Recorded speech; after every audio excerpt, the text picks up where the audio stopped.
সদৌ অসম ভাওনা সন্মিলনৰ প্ৰথম বাৰ্ষিক অধিৱেশন আমাৰ মাজত উপস্থিত হৈছে সন্মিলন ডক্টৰ মালিনী বাইদেউ তেখেতে শাৰীৰিক অসুস্থতাৰ বাবে খলাত প্ৰৱেশ কৰিব পৰা নাই গতিকে তেখেতলৈ আমি আন্তৰিক ধন্যবাদ আৰু কৃতজ্ঞতা জ্ঞাপন নিমন্ত্ৰণ জনাইছে আৰু তেখেতে বহি থকা স্থানতে সত্ৰাধিকাৰ প্ৰভু ঈশ্বৰ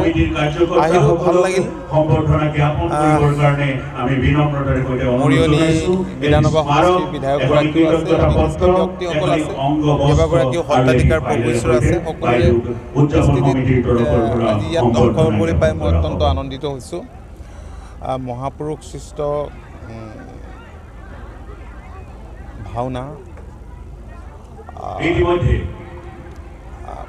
উজনি নামনি সকলোতে হয় আৰু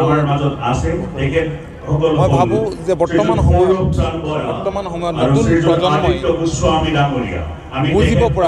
বুজিব পৰাকৈ আমাৰ সত্ৰাধিকাৰ প্ৰভু ঈশ্বৰসকলে কেতবোৰ নতুন পদক্ষেপ লোৱাৰো বৰ্তমান সময়ত নিশ্চয় প্ৰয়োজন আছে আজি ইয়াতে আমাৰ সত্ৰাধিকাৰ প্ৰভু ঈশ্বৰলিকা এখন অসমীয়া নাট্যিকা ভাওনাও ইয়াতে ভাওনা ভাগো আমাৰ তৰফৰ পৰা